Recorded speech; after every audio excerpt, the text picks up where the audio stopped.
I am always excited to introduce you to the future superstars of tomorrow on this show of ours, I tell you. And we've got one for you today. Young Antonio de la Torre, based out of Australia, who is just getting started in his career, more or less. Technically, he started learning how to sing professionally before he was even 10 years old. And here now, by the time he's 12, he's already accomplished much more than I'll probably ever do in my entire lifetime. He's been recognized as a genuine talent through all kinds of international competitions, sung songs in about 10 languages or more so far. He's putting out videos and content on the regular that rack up tens of thousands of views and clicks, and he's genuinely fearless. He's taken on some monumental material, including songs like Shallow by Lady Gaga or I Will Always Love You by Dolly Parton, and traditional tunes like you recognize like Danny Boy and Ave Maria, all this, and he's been working on his debut album in behind the scenes as well. All this is amazing. As far as I've heard and as far as I know, there's rumored to be about 14 tracks on it, and hopefully, fingers crossed, it'll be coming out this month. I am absolutely stoked for you to hear all about what he's been working on, and what better way to do that than by talking to the young man himself, right? We've arranged a mini interview here on this episode of the SBS podcast so that you can learn more about Antonio, his brand new album coming out, and hear one of the cover songs he's put out there online already.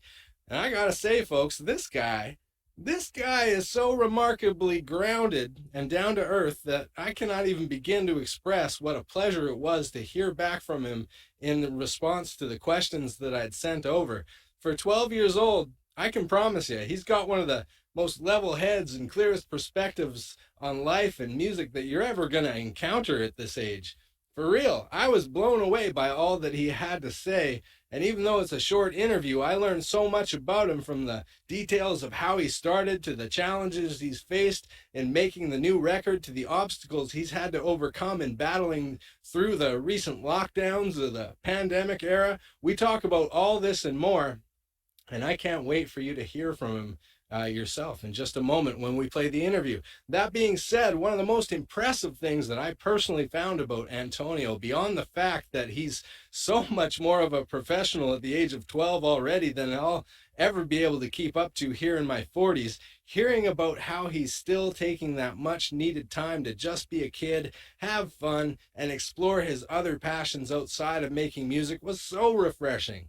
I think we've all heard the story of the young kids that get pushed too hard too early, and how many of them tend to burn out too quickly as a result, right?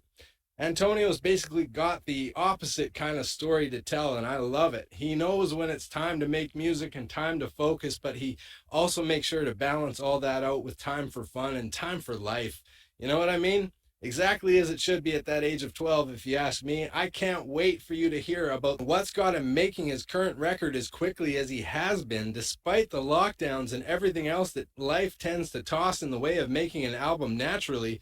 There's a reason he had to keep things on schedule and moving quickly, because if he didn't, this album might never have come out at all. Can you believe that? I'm telling you, folks, it's rare that you run into circumstances like Antonio has faced this early on into his career, and I genuinely think it's a testament to his ability to buckle down and focus when he's called upon that has led him to the finish line, and an album that he can be proud of, now coming out right around the corner here in 2022. Now, I don't want to give it all away up front. I know I've been vague on a few details, but that's only so that he can fill you in on them all himself in a moment when we play the interview for you here on the show. What I can tell you for now is this: we'll be playing his cover of Hey Jude by the Beatles right after it all wraps up, so that you can have a listen to what he's been up to with his music for yourself. And come on now, y'all, who doesn't have time for the Beatles, right? They're only the world's most influential band of all time by my estimation, and Antonio sings it very well. He's a young man with a whole lot of heart, and it's been a genuine honor to get to know him even just a little bit through this interview as he makes his way into the professional realm of making music. And regardless of whatever it is he chooses to go on to do from here in this life, it's clear he's destined for success, however he chooses to define that for himself. And he's 12. I mentioned that, right? He's 12. He's got tons of time to think about the future and all that he'll go on to do with it. Heck, I'm still trying to figure out what I want to do when I finally grow up one day. All right, we'll play this interview with Antonio de la Torre, play his cover of the Beatles as a bonus for you, and have the young man kick off this next set of songs in the process. I'll be back before the end of the show to talk to you some more because, well, that's what I do, I suppose. Yeah, enjoy the interview. SBS interviews on the SBS podcast. Okay, Antonio, welcome to the show, my friend. My name is Jared SBS. I'm the host of this podcast you're on right now, and the guy that's been running the music-filled website at Sleepingbag Studios.ca for the past decade or so, which is, well, that's almost as long as you've been alive for, dude. I know a little bit about you so far, but I've got so much more to learn, and I'm sure so many people out there do as well. So let's see here. At the moment, you're 12 years old, and you've already been putting out music for nearly a couple years already, if my math is correct. You've got a whole bunch of exciting things happening with your whole career up ahead. So how about you get us started here with a bit of an introduction to who you are as a person inside and outside of the music, and what got you interested in being an artist so early on in life.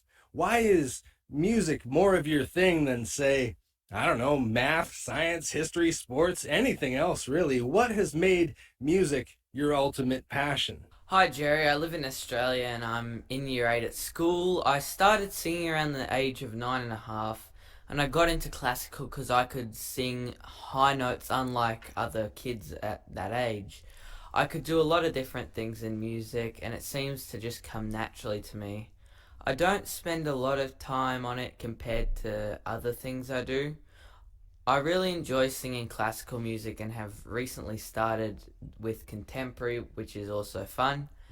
I'm not sure that music is my ultimate passion, but I do enjoy it, and I think it's something that I could see myself doing for a long time. How do you go about choosing the songs you sing, my friend? I ain't gonna lie to you, Antonio. Most 12-year-olds don't have nearly half the palette you have as far as musical taste is concerned, and most adults don't even know half the music you've already covered.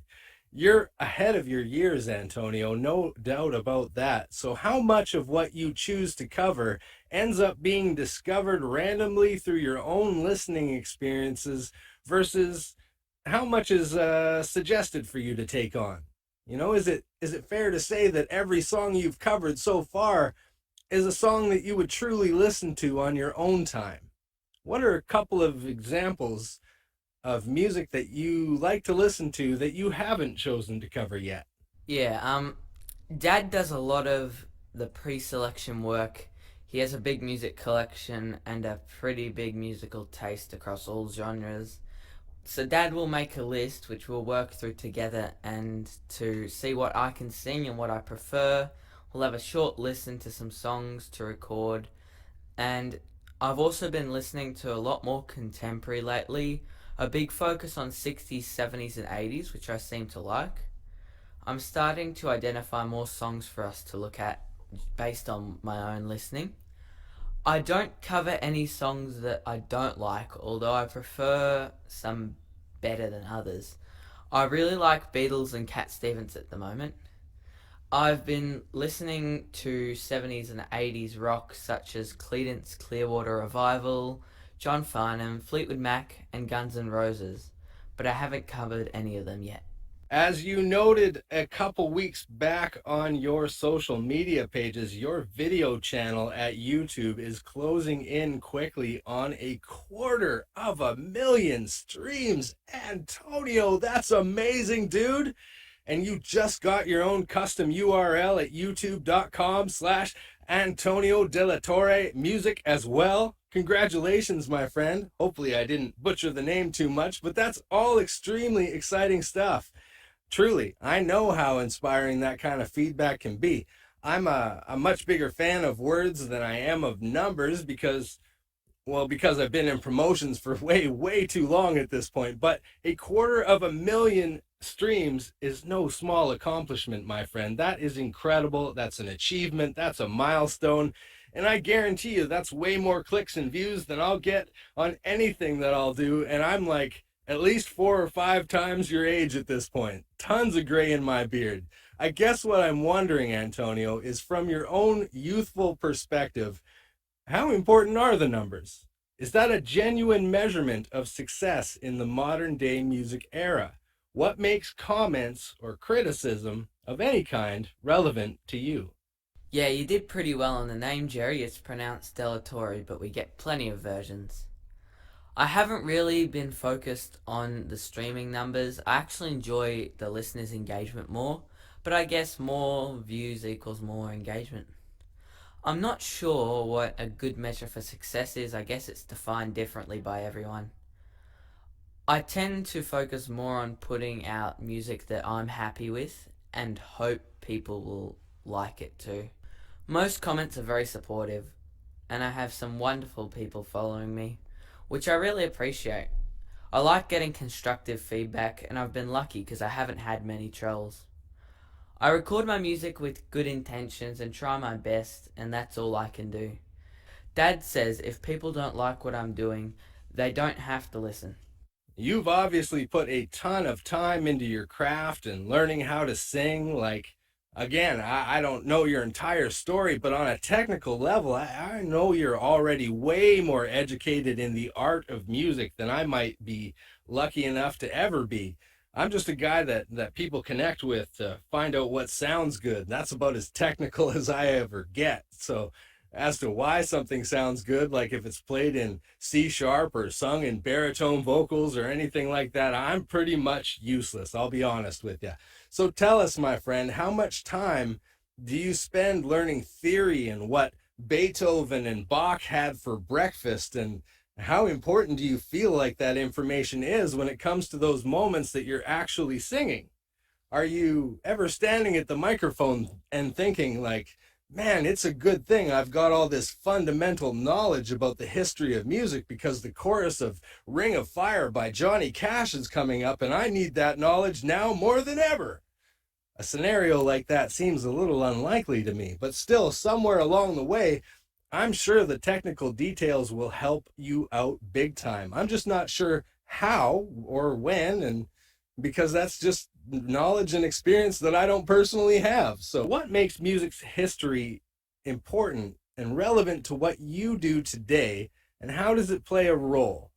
Most crucially, with all of this stuff going on, all this learning, all this education, you're still finding some time somewhere to be a kid too, right?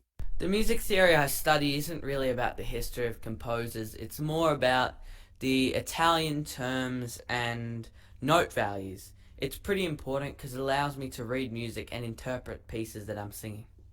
When I'm singing contemporary pieces, I refer to the sheet music. This is because I'm not learning pieces off by heart now. I'm still experimenting and trying a lot of different artists and styles. With my classical, I learn a piece from memory, and when I sing it, I think about every perspective of the music and each part to try and achieve that sound, but not about the theory. I probably only spend about 3 hours a week on music. This includes singing and piano lessons. And I really don't do a lot of practice outside of that. I don't really feel any time pressure from this, and I have plenty of time to do all the things that I like to do. As far as I've read and as far as I know, Antonio, you've got yourself a debut album coming out this year. Now that's exciting and something I can relate to much more. Such a cool time to be an artist in that regard. So enjoy it all, my friend, because technically a debut album only comes around one time and one time only. What can you tell us about the upcoming album? Are you going to go with all cover songs? Original tunes too? What's in the lineup? When's it coming out officially? Oh, I tell you, Antonio, my list of questions when it comes to a debut album could theoretically go on for days, and I could keep us all here for weeks if I asked them all right now. So I better just leave this much more wide open for you. What would you like us to know about your upcoming debut album that's coming out later this year? Yeah, Being able to do an album is a privilege. A lot of people will never get to do one, so I'm pretty lucky. Anyone's first album is special, but for a boy soprano, it may be even more important because you can't sing in this style with the same tone once your voice changes. With all the restrictions and lockdowns through COVID-19, time just kept passing by. The album is sung entirely in my head voice, the high register, which is like choir boy singing. I have chosen pieces that are dynamic. A lot of them are mostly sung by adults. Being a treble album, I can only record it until my voice breaks, which can happen very quickly and without warning. So unlike other albums, this one was in a tight timeline. If the album wasn't recorded before the voice changed, then it could never be recorded.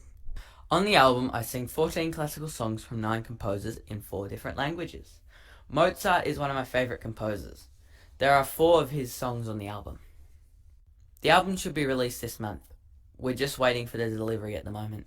We are going to play a cover that you've recently put out, none other than Hey Jude by the Beatles.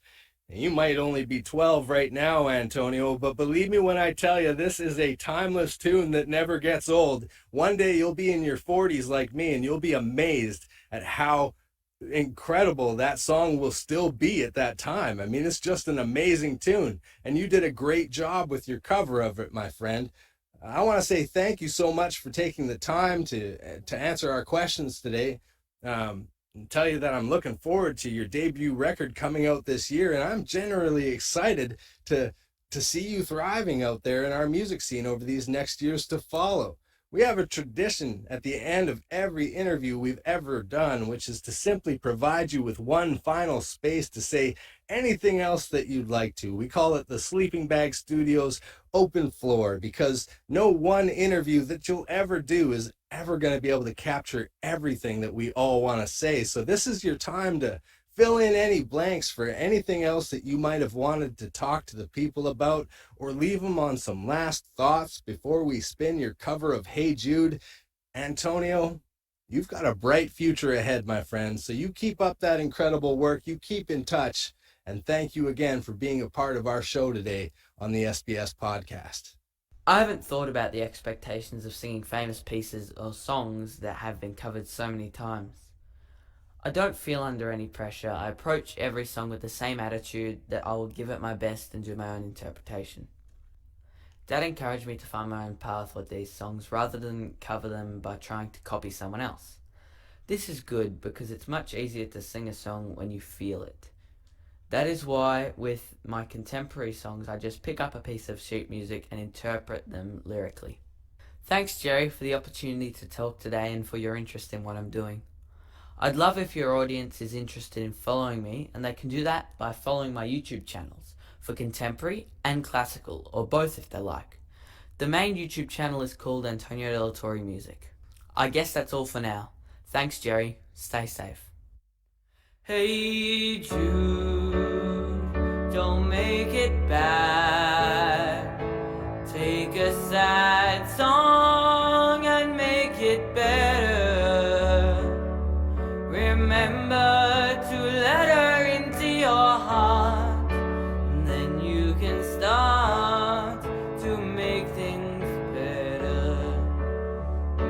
Hey Jude, don't be afraid.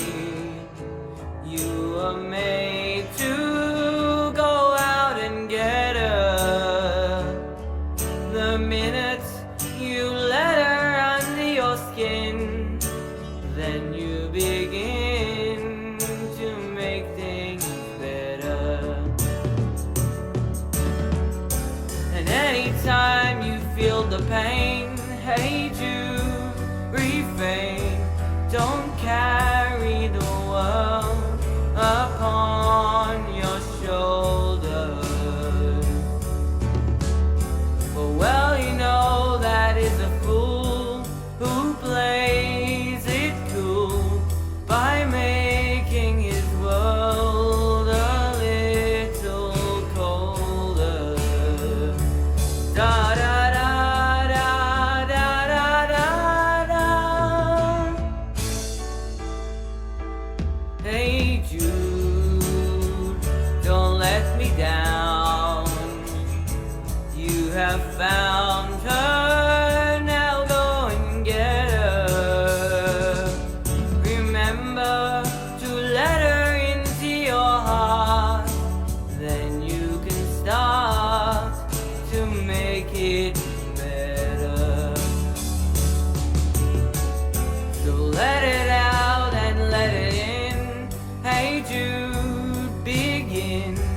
You're waiting for someone to perform with,